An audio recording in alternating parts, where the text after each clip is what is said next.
Hello everyone. आप सब कैसे हैं? मैं उम्मीद करता हूं कि बहुत अच्छे होंगे और अपनी पढ़ाई को बहुत अच्छे से कर रहे होंगे। मैं Akash Kumar वड़ाना ICT virtual classroom में आपका बहुत बहुत स्वागत करता हूं मेरे प्यारे बच्चों। जैसा आपको पता है मेरे प्यारे बच्चों, बेसिकली हमारी आपका 12th क्लास है और 12th क्लास में हम लोग देख रहे हैं व्यष्टि अवसाद और आज हम उसी का लेसन नंबर 4 को हम लोग आपका प्रारंभ करेंगे। ठीक है, लेसन नंबर 4 आपके सामने है और जो ये लेसन नंबर 4 है, इसी लेसन नंबर 4 में जो है आपको एक एक करके आप देखेंगे कि लेसन नंबर 4 है क्या। तो बेसिकली पूर्ण प्रतिस्पर्धा की स्थिति में फर्म का सिद्धांत। अगर कोई पूर्ण रूप से कंपटीशन कर रही है फर्म का प्रिंसिपल क्या है, ये हमको देखिए। तो पूर्ण प्रतिस्पर्धा की स्थिति में फर्म का सिद्धांत हम लोग देख रहे हैं। पूर्व अध्याय में हमने फर्म के उत्पादन फलन और वक्रों संबंधित संकल्पनाओं का अध्ययन किया। तो हमने क्या पढ़ा इससे पहले? कोई फर्म है, उस फर्म में आपका क्या उसका प्रोडक्शन फंक्शन है, क्या उसका जो कॉस्ट वक्र था, वक्र आप देख रहे थे किस तरीके से एक्स और वाई एक्सेस बनाए थे हमने, वो किस तरीके से कर्व मुड़ा हुआ था, ये सब चीजें हमने देखी और इन संकल्पनाओं का अध्ययन किया। इस अध्याय को केंद्र बिंदु भिन्न है। यह प्रश्न उठता है कि अगर कोई फर्म किसी प्रकार यह निर्णय लेती है कि कितना उत्पादन करना है, इन प्रश्नों के हमारा उत्तर इस रूप से यह सरल या आप विवादित नहीं है। उत्तर फर्म के व्यवहार का एक निर्णायक अपितु कुछ हद तक अनुचित मान्यता पर आधारित है। ऐसा है, एक अनुचित मान्यता है, उस बेसिस पर सारी चीज हमारे अनुसार फर्म ठोस रूप से लाभ अधिकतम होती है। अतः फर्म जितनी मात्रा का उत्पादन तथा बाजार उसके द्वारा क्रय करती है, वह लाभ को अधिकतम कर देती है। यहाँ तक कि यह भी मान लेते हैं कि फर्म में जो कुछ उत्पादन करती है वह उसे बेच देती है। फर्म का क्या है, आपने कितना प्रोडक्शन किया है और उस प्रोडक्शन को आपने जो बेच दिया है तो वो देखा जाता है। इसलिए निर्गत और बेची गई मात्रा को बहुधा अंतर परिवर्तनीय रूप से प्रयोग किया जाता है। कैसे है? अंतर परिवर्तनीय रूप से उसको क्या करते हैं, एक दूसरे के साथ को लिंकेड कर कर, को रिलेट कर कर हम उन चीज देखते हैं और आपका ठीक ये कैसा है और क्यों हुआ। ठीक है, इस पाठ की संरचना निम्नबद्ध है। हम पहले एक फर्म के अधिकतम लाभ कमाने की समस्या को रखते हैं और उसका विस्तार पूर्वक परीक्षण करते हैं।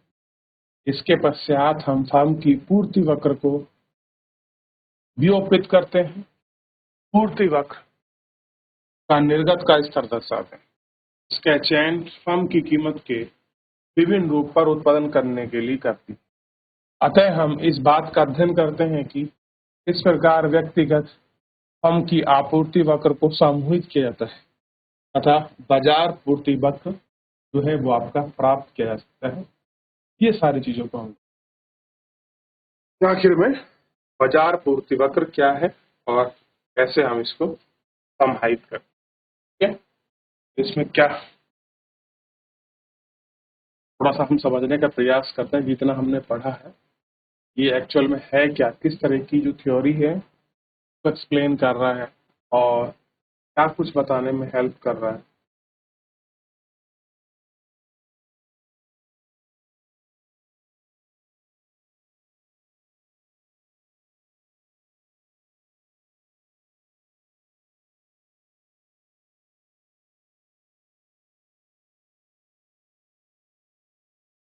तो हमने देखा कैसे क्या कुछ है। अब देखिए, मेरा आज पढ़ाने का मतलब केवल ये है कि मैं आपको समझा सकूं और फिर हम लोग जब कल का लेक्चर होगा तो हम उसको पूरा नोट रूप में लिखें और चीजें हमें पूरी स्पष्ट रहें कि आखिर भैया ये सब कुछ हुआ कैसे।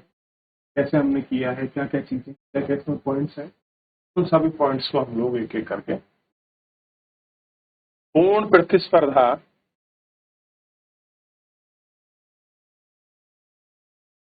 पारिभाषिक लक्षण, एक फर्म के लाभ अधिकतमीकरण की समस्या का विश्लेषण करने के क्रम में सबसे पहले बाजार का वातावरण जिसमें फर्म कार्य करती है को स्पष्ट करना पड़ता है कि भैया अगर आप इन सब चीजों का विश्लेषण कर रहे हैं, सबसे पहले आपको जो फर्म है उसका मार्केट आपको क्लियर करना।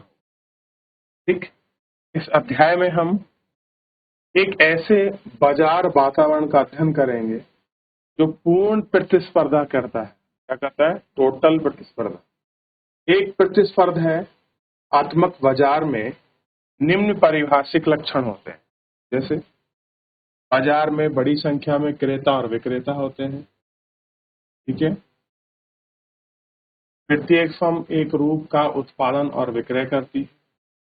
एक फर्म के उत्पादन और बिक्री के उत्पादन को बढ़ावा में भेद नहीं किया सकता। फर्म का बाजार में स्वतंत्र प्रवेश और बहिर्गमन होता है। जानकारी पूर्ण होती, कैसी होती है? ये सारी चीजें इसमें जिसके पूर्ण होते हैं उसके लक्षण के रूप में रखा जाता है कि भैया उसकी जानकारी कैसी है, फर्म का स्वतंत्र प्रवेश और बहिर्गमनता क्या है, उत्पादन और विक्रेता क्या है। ये सारी चीजों को इसके अंतर्गत देखते हैं और इसमें बात करते हैं। ठीक, कि पूर्ण बहिर्गमनता क्या होती है, प्रकार से। ठीक है, तो ही हमें स्पष्ट होता है भैया आखिरकार क्या है। ठीक,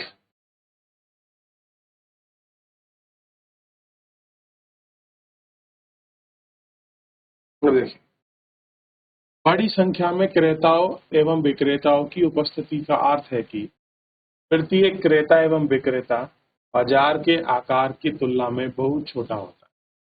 कह रहे कोई आपकी, चाहे कोई बात क्रेता हो या विक्रेता हो, उसकी उपस्थिति का अर्थ है, यानी कि कोई अगर लेने और बेचने वाला है तो उसका मतलब ये अर्थ क्या है कि भैया चाहे क्रेता है विक्रेता है, बाजार में आकार में तुलना में बहुत छोटा होता है।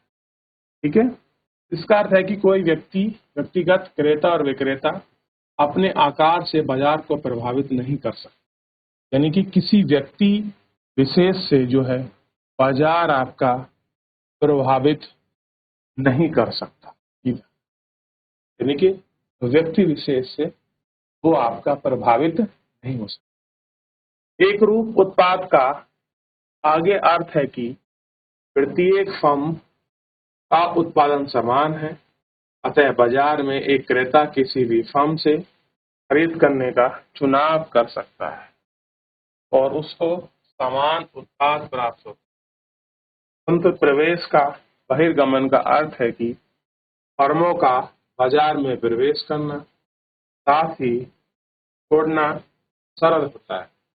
बड़ी संख्या में फर्मों का अस्तित्व के लिए यह शर्त अनिवार्य है कि यदि प्रवेश कठिन है अथवा प्रतिबंधित है तो वह बाजार में फर्म की संख्या थोड़ी हो सकती है। पूर्ण जानकारी से अभिप्राय है कि सभी क्रेता और विक्रेता उत्पादन कीमती गुण संबंधित बाजार को आपका सूचित करें। क्या करें? उन सभी बाजारों को इंफॉर्मेशन दे, या आखिर में ये बाजार है कैसा और क्यों, इस प्रकार ये उसका एक आर्थिक लक्षण, इस प्रकार से वो इंफॉर्मेशन करेगा।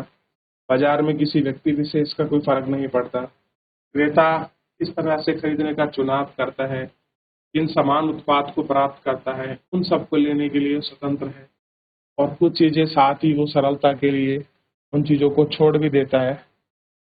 भैया कुछ चीजें जो है आपका छोड़ दी जाती हैं। आपने देख लिया, हम थोड़ा ही कर पाए पर कोई नहीं, कल हम पहले सबसे पहले इसके जो मोस्ट इम्पोर्टेंट पॉइंट्स हैं वो लिखेंगे, फिर इसकी डेफिनेशन के जो पॉइंट्स निकलेंगे उनको हम लोग लिखेंगे।